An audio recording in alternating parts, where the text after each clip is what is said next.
പറഞ്ഞ് അച്ഛന്റെ മെക്കിട്ട് കയറിയണ്ടല്ലോ. ഒരു മകൻ എന്നല്ലേ ഞാൻ സഹിക്കില്ല കേട്ടോ. ഞാൻ നിന്നോടാ പറഞ്ഞത്. നിന്റെ 5-6 പോലീസുകാരെ ചോദിച്ചപ്പോ നീ പവിയെ അപമാനിച്ചില്ലേ? ഓ, റൂട്ട് അങ്ങോട്ടാണോ? എന്നാ നീ ഒന്നോർത്തോ, തുമ്മിയാ തെറിക്കുന്ന മൂക്ക നിന്റെ ഈ മന്ത്രിക്കുപ്പായം. പക്ഷെ പവിയേട്ടൻ എന്നും കാണും ഈ IPS പദവി. എന്റെ പെങ്ങളെ, ഏത് കൊമ്പത്ത് IPS കാരനായാലും ഒരു മന്ത്രിയെ കണ്ടാ ദാ ഇങ്ങനെ നിക്കണം. അതാണ് കുഴപ്പം. സംശയം ഉണ്ടെങ്കിൽ AS പിള്ളിയോട് ചോദിച്ചോ. എന്റെ പവിയളിയാ, പെങ്ങൾക്ക് ഈയിടെയായിട്ട് പൊതുവിജ്ഞാനം വളരെ വളരെ കുറവായിട്ട് വന്നോ? ആ, എവിടെയായിരുന്നു? ഞാൻ നിന്നോട് 2 ചോദിക്കണമെന്ന് വിചാരിച്ചിരിക്കായിരുന്നു. എന്റെ ഭർത്താവ് നിന്നെ സാറേന്ന് വിളിക്കണം അല്ലേടാ? അയ്യയ്യേ, എന്താ അളിയന്മാരൊക്കെ ഇങ്ങനെ കൊച്ചുകുട്ടികളെ പോലെ ചീപ്പാവണേ? ഇതൊക്കെ വീട്ടിൽ വന്ന ഭാര്യമാരോട് പറഞ്ഞ അതിന്റെ മോശം നിങ്ങൾക്കല്ലേ അളിയന്മാരെ? എന്താ AS പിള്ളിയാ? ഞാനൊന്നും പറഞ്ഞിട്ടില്ല. അശ്ശോ, ഇപ്പൊ തന്നെ ഇവിടെ എല്ലാരും മനസ്സിലാക്കില്ല അവിടെയും എന്തൊരു കഥയുണ്ടെന്ന്. അല്ല, എന്റെ പെങ്ങന്മാരാണോ അളിയന്മാരാണോ ഇവിടെ പെണ്ണുങ്ങള്?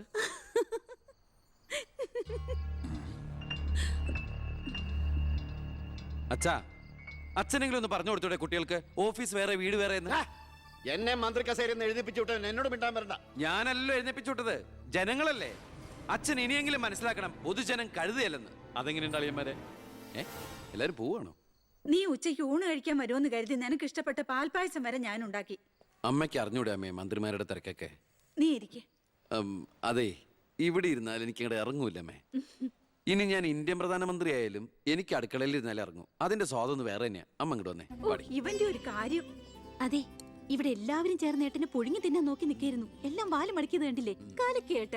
കലക്കണുണ്ട്. ഈ കഞ്ഞില് പയറും ചമ്മന്തിയൊക്കെ കൂടിയിട്ട് കൈയിട്ട് ഇങ്ങനെ കലക്കി എന്തോ സാധനം അറിയോ? കുറച്ച് വേണം. മീനു, വേറെ കഞ്ഞി വിളിക്കുന്നു. ഞാൻ തമാശ അമ്മ. എത്ര നേരം അവിടെ നിന്നെ വിളിച്ചു പോകുന്നു? എന്താടി ചെവി കേട്ടൂടാ നിനക്ക്? നിന്റെ ആങ്ങളെ ഊട്ടാനോ അയാളുടെ പുളിച്ച കോമാളിത്തരം കേട്ട് പൊട്ടിച്ചിരിക്കാനല്ലോ നിനക്ക് നേരം? നിന്റെ 2 ചേച്ചിമാരെ കണ്ട് പഠിക്കടി. അവര് ഭർത്താക്കന്മാരെ ശരണം പറഞ്ഞ് ജീവിക്കുന്ന കണ്ടില്ലേ?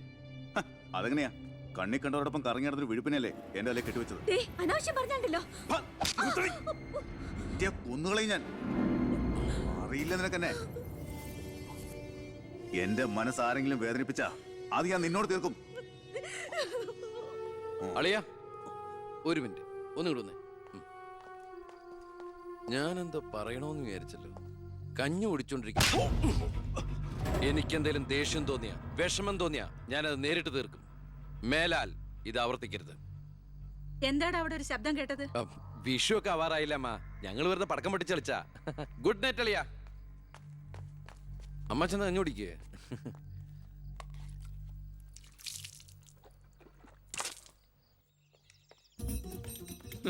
പത്രം വായിച്ചില്ലയോ? പുതിയ ആഭ്യന്തരമന്ത്രിയുടെ കൽപ്പന. വയറ് ഉറയ്ക്കാൻ പോലീസുകാർ രാവിലെ ഓടണമെന്ന്. ഞാൻ പണ്ടേ ഓടാറുണ്ട്. എന്റെ കർത്താവേ, കുതിരയ്ക്ക് വെച്ച കഴുതയ്ക്കും ഉണ്ടോ? എന്റെ ഈശോയെ, ഞാൻ സാറിനല്ല ഉദ്ദേശിച്ച. ഓ, നല്ല മസില. അളിയാ, ഒരു മിനിറ്റ്. അയ്യോ, അതിനല്ല. എന്ത് ചെയ്യാനാ? നിങ്ങളുടെയൊക്കെ കഷ്ടകാലത്തിന് ഞാൻ ഇവിടുത്തെ ആഭ്യന്തരമന്ത്രിയായി പോയി അല്ലേ അളിയാ? അളിയൻ ഇനിയും ഡ്യൂട്ടിക്കിടയിൽ എന്നെ കാണേണ്ടി വരും. എന്നെ സല്യൂട്ട് ചെയ്യേണ്ടിയും വരും. തെറ്റ് കണ്ട ഞാൻ എന്തെങ്കിലും പറയുകയും ചെയ്യും. ആ അരിശം മുഴുവൻ അളിയൻ വന്ന് പെങ്ങളെടുത്ത് തീർക്കും. അത് കണ്ട ഞാൻ തിരിച്ചടിക്കും. അങ്ങനെ അടിയും തിരിച്ചടിയൊക്കെ ആയിട്ട് പോണ്ടതാണോ അളിയ നമ്മുടെ ഈ മാതൃകാ കുടുംബം? ഒന്നുമില്ലെങ്കിലും നമ്മൾ അളിയനും അല്ലേ അളിയ? അതുകൊണ്ട് ഞാൻ ഇരുത്തി ചിന്തിച്ചൊരു തീരുമാനം എടുത്തു. സെൻട്രൽ ഹോം ഡിപ്പാർട്ട്മെന്റിലേക്ക് അളിയനൊരു ട്രാൻസ്ഫർ ഓൺ ഡെപ്യൂട്ടേഷൻ. ഓർഡർ. നാളെ തന്നെ ജോയിൻ ചെയ്യണം. All the best. എങ്ങോട്ട്? ബീഹാറിലേക്ക്. ബീഹാറിലേക്കോ? ബീഹാർ ബെസ്റ്റ് സ്ഥലമാണ് അളിയ. നോ, എനിക്ക് പറ്റില്ല. നിനക്കെന്നെ ശരിക്കും അറിയില്ല. എന്താ അളിയ ഇങ്ങനെ ചില തെണ്ടി പിള്ളേരെ പോലെ? ഇത് ഗവൺമെന്റ് ഓർഡർ അല്ലേ? അത് ഹോം മിനിസ്റ്റർ നേരിട്ട് തരുന്നത്. അനുസരിച്ചേ പറ്റൂ. എന്താ ഇവിടെ? ASP അളിയനെ മന്ത്രി അളിയൻ ബീഹാറിലോട്ട് തട്ടി. മന്ത്രിയുടെ ഭരണപരിഷ്കാരങ്ങൾ കുടുംബത്തും. ബീഹാറിലേക്കോ? ബീഹാർ ബെസ്റ്റ് സ്ഥലമാണമ്മേ. അല്ല, ഈ ബീഹാർ എന്ന് പറയുമ്പോ എടീ, ബീഹാർ ഗംഭീര സ്ഥലാ. നീ വിഷമിക്കണ്ട, നീ പതുക്കെ പോയാ മതി. പേടിക്കാനൊന്നുമില്ല സാറേ. അവിടെ ചെന്ന് ലല്ലു പ്രസാദുമായി ഒരു ടൈപ്പ് ഉണ്ടാക്കിയാൽ കുശാലല്ലേ കുശാൽ. അയ്യോ ചേടാ, കുടുംബത്തൊരു മന്ത്രി ഉണ്ടായാൽ അതുകൊണ്ട് ഗുണം ഉണ്ടാകേണ്ടത് കുടുംബക്കാർ. ഇതിപ്പോ അളിയന് വേണോ ഗുണം? അളിയന് ഈ ചിറാപ്പുഞ്ചി എങ്ങനെയാ? ചിറാപ്പുഞ്ചി? ചിറാപ്പുഞ്ചി ബെസ്റ്റ് സ്ഥലമാണ് അളിയ. അവിടെ IAS കാർക്ക് എന്താ ഡിമാൻഡ് എന്നറിയോ? നമുക്കൊരു കൈ നോക്കിയാലോ? നീ ബ്രേക്ക്ഫാസ്റ്റ് അമ്മ പേടിച്ചു പോയോ? നമുക്ക് അച്ഛനെ നാഗാലാൻഡിലേക്ക് തട്ടിയാലോ?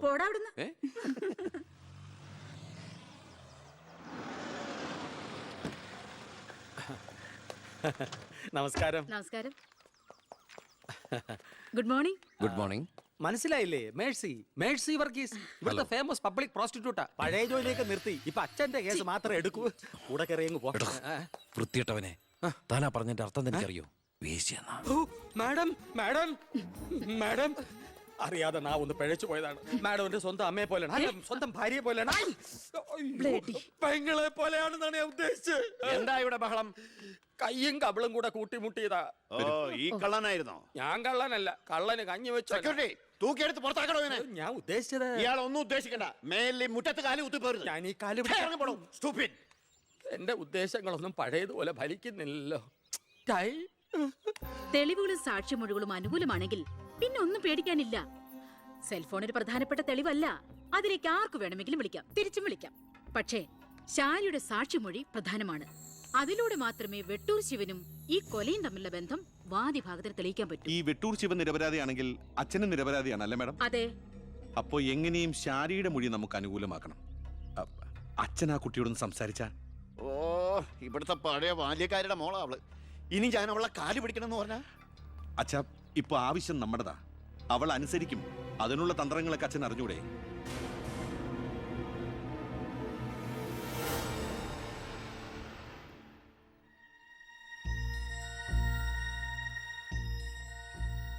കുറെ നാളായി ഞാൻ വിചാരിക്കുന്നു ഇങ്ങോട്ടൊക്കെ ഒന്ന് ഇറങ്ങണം എന്ന്.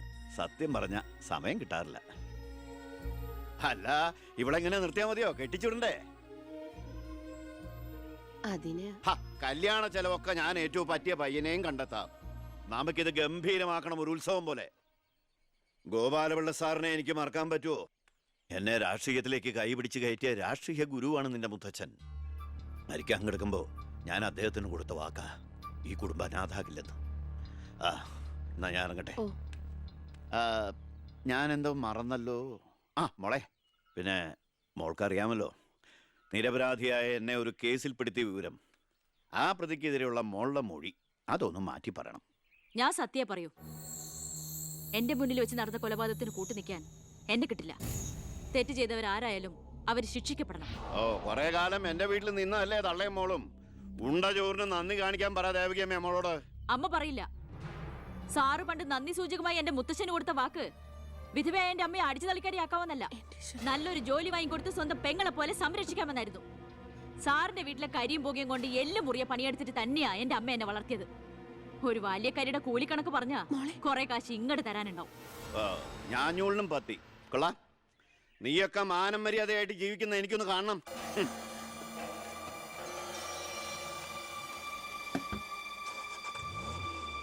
എടാ ഞാനാ. എന്താ അച്ഛാ?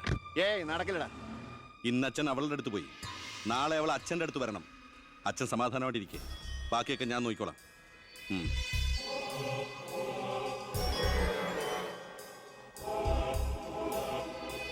ഞാനാ. പേര് ശാരിക, കോട്ടപ്പുറം സ്കൂളിലെ ടീച്ചറാ.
മാഡത്തിനടുത്ത് എപ്പോഴും ശ്രദ്ധ വേണമെന്ന് ഹോം മിനിസ്റ്ററുടെ ഓർഡർ ഉണ്ടായിരുന്നു.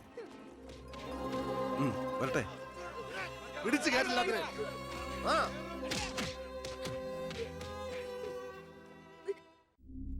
ആ ഗുണ്ടകളെല്ലാം മണിക്കൂറുകൾക്കുള്ളിൽ ജാമ്യത്തിറങ്ങി പോയി സർ. അവർക്ക് വേണ്ടി ക്യൂ നിൽക്കുകയാണ് ആവശ്യക്കാർ. ഈ നാട്ടിലെ ഇടത്തരക്കാരും പാവങ്ങളും ഒക്കെ ഗുണ്ടകളെ കൊണ്ട് പൊറുതിമുട്ടിയിരിക്കുകയാണ് സാർ. കഴിഞ്ഞ കുറേ വർഷങ്ങളായി ഇവിടെ നടന്ന 90% കൊലപാതകങ്ങൾക്കും ആത്മഹത്യകൾക്കും പിന്നിൽ ഗുണ്ടകളും അവർക്ക് പുറകിലുള്ള തൽപര കക്ഷികളുമാണെന്ന് നിസ്സംശയം പറയാം സാർ. കഴിഞ്ഞ 5 വർഷത്തിനുള്ളിൽ ഇവിടെ ഉണ്ടായിട്ടുള്ള സർവ്വ ഗുണ്ടാവിളയാട്ടങ്ങളുടെയും അക്രമങ്ങളുടെയും സത്യസന്ധമായ കേസ് ഹിസ്റ്ററി എനിക്കുടനെ വേണം, വിത്ത് ഇമ്മീഡിയറ്റ് എഫക്ട്. സാർ, ഈ ഫയലുകളൊക്കെ ഒന്ന് പഠിക്കണം. കഴിഞ്ഞ 5 വർഷത്തിനിടയ്ക്ക് കേരളത്തിലുണ്ടായിട്ടുള്ള ഞെട്ടിക്കുന്ന അക്രമങ്ങളുടെ സത്യസന്ധമായ ഡീറ്റെയിൽസ് ആണിത്.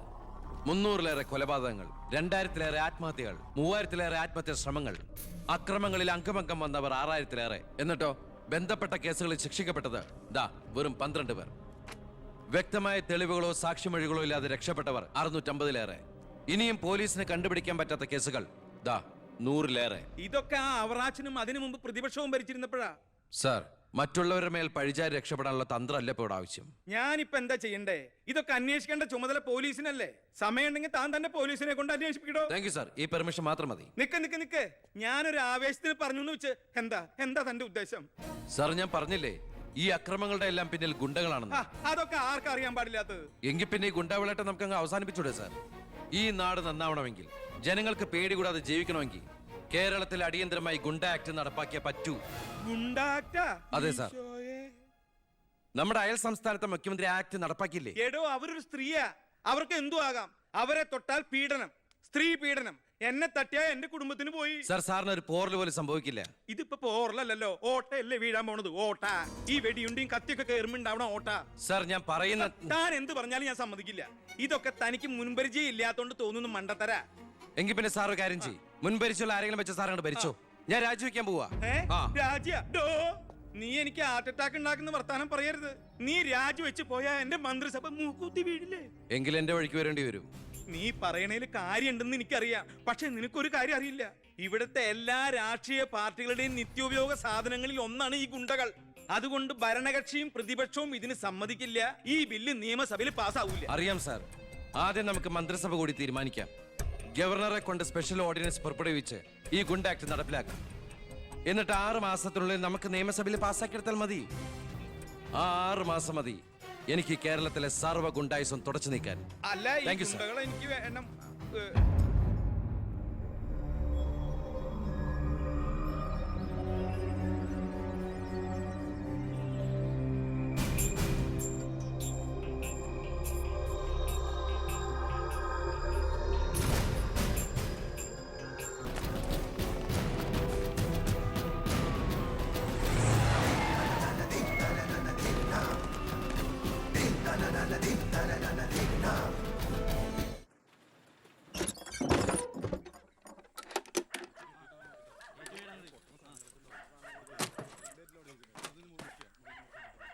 ഇതാ ചാവി. എന്നാ ഞങ്ങൾ ഇറങ്ങട്ടെ. ഓ ആയിക്കോട്ടെ. ഈ നാട്ടിലേക്ക് വരുമ്പോ മനസ്സ് നിറയെ സന്തോഷായിരുന്നു. ഇപ്പൊ ഇവിടുന്ന് പോകുമ്പോ എന്റെ നെഞ്ചു നീറ. എന്റെ മോൾക്ക് വന്ന മഹാഭാഗ്യം ഞാനായിട്ട് തട്ടിത്തെറിപ്പിച്ചല്ലോ എന്നോർക്കുമ്പോ ഇന്നിപ്പോ മഹാറാണിയെ പോലെ കഴിയേണ്ട നീ 100 വട്ടം ശപിച്ചിട്ടുണ്ടാവില്ലേ ഈ അമ്മേ? ഇല്ല അമ്മേ, അർഹിക്കാത്തത് ആഗ്രഹിക്കരുതെന്ന് കുഞ്ഞുനാളോട്ട് എന്റെ അമ്മയല്ലേ എന്നെ പഠിപ്പിച്ചത്. അമ്മ കേറ്.